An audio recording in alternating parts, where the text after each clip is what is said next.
मैं हूँ नेपाल महतो महतो जिया सेंटर में आप सभी लोगों का स्वागत है। तो आज हम लोग पढ़ने वाले हैं 1857 का विद्रोह या 1857 का क्रांति भी बोल सकते हैं। तो पहले समझते हैं कि विद्रोह या क्रांति किसे बोलते हैं। देखिए, जब किसी मांग को लेकर भीड़ होता है तो उसको हम लोग बोलते हैं आंदोलन।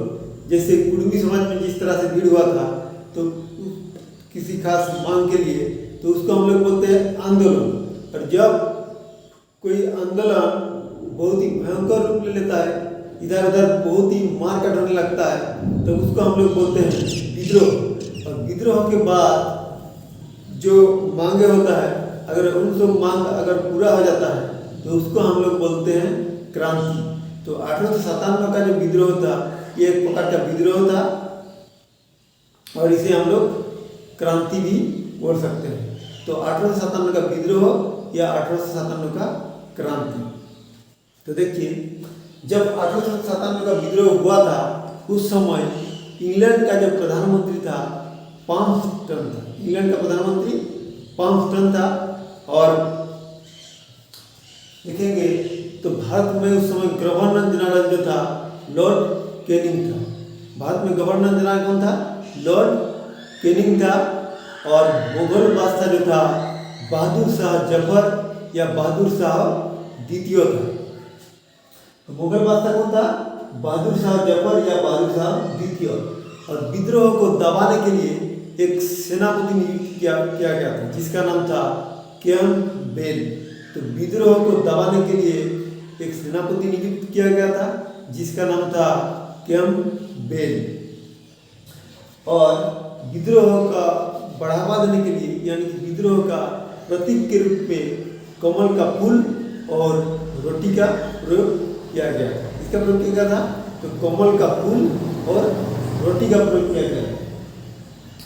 और 1857 का जो वास्तविक विद्रोह का जो शुरुआत हुआ था 10 मई मेरठ से हुआ था और ये 11 मई को दिल्ली पहुंचा। देखिए, 1857 का विद्रोह शुरू होने से पहले थोड़ा सा जान लेते हैं। तो 1857 का विद्रोह जो था ये सबसे पहले दमदम में फैला था। उसके बाद बैरकपुर आया और बैरकपुर छावनी में 34वां इन्फेंट्री का एक सैनिक था जिसका नाम था मंगल पांडे। तो मंगल पांडे ने क्या किया था,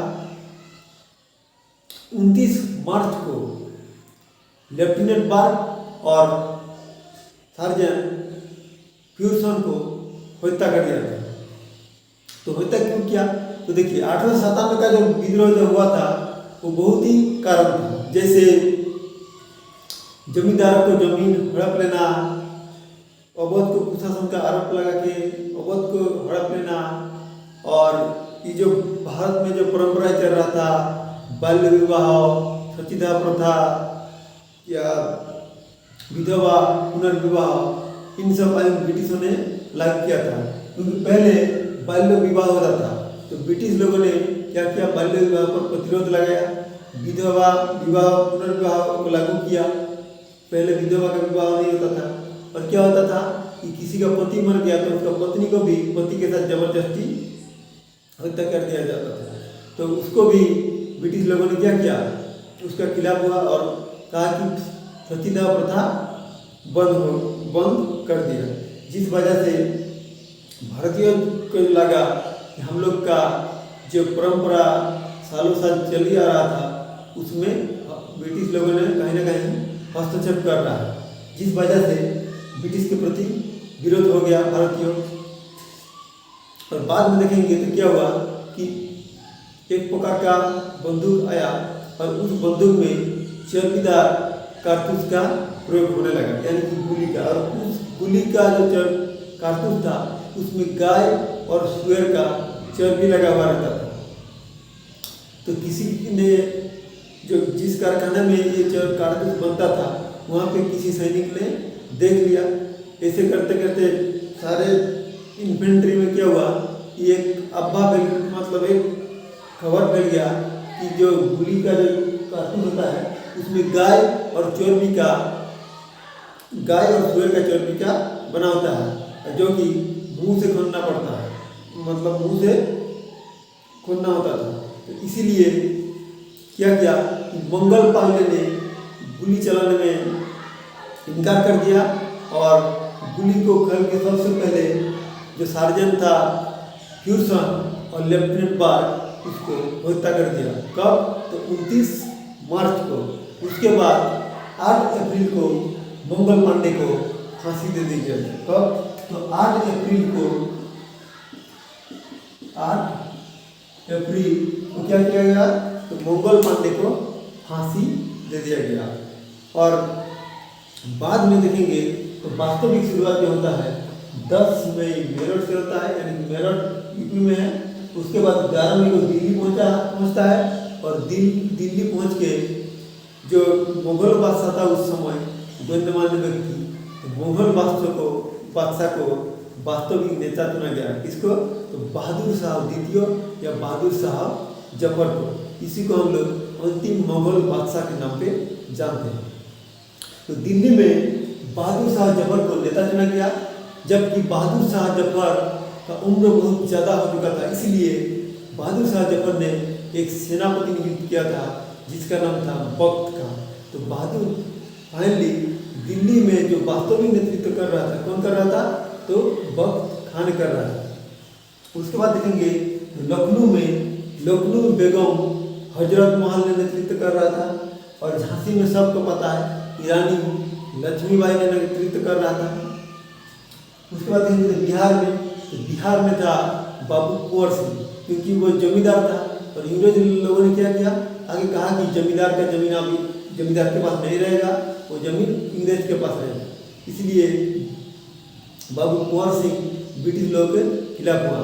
तो बिहार का जगदीशपुर में था कौन? बाबू कुंवर सिंह था। और बिहार में और एक पटना में एक व्यक्ति था जिसका नाम था पीर अली। तो पीर अली एक पुस्तक विक्रेता था और वो ब्रिटिश के खिलाफ मतलब पुस्तक लिखता था। और वो पुस्तक जो पढ़ता था ब्रिटिश के विरोधी, वो क्या एक ब्रिटिश विरोधी हो जाता था, यानी कि अपने आप उसके अंदर एक ब्रिटिश विरोधी जागरूक होता था। इसलिए उस पत्रकार का दुकान बंद कर दिया था ब्रिटिश लोगों ने। इसीलिए जो बिहार में जगदीशपुर बोलते हैं, बिहार में पटना में पीर अली ब्रिटिश के खिलाफ हुआ था। तो बिहार में जगदीशपुर में जो नेता था बाबू कुंवर सिंह था, और बिहार में पटना में अगर पूछेगा तो पीर अली था। उसके बाद देखेंगे तो कानपुर में था नाना साहब और तात्या टोपी। और कानपुर में कौन था? नाना साहब और तात्या टोपी। और इलाहाबाद में था लियाकत अली। और इस विद्रोह के बाद जो बहादुर शाह जफर या बहादुर शाह द्वितीय था, इसको पेंशन के स्वरूप ब्रिटिश लोगों ने रंगून भेज दिया था, क्योंकि म्यांमार का राजधानी है रंगून। तो अगर ये क्लास पसंद आया है तो प्लीज़ वीडियो को लाइक कीजिए, कमेंट कीजिए, सब्सक्राइब कीजिए और ज़्यादा से ज़्यादा शेयर कीजिए।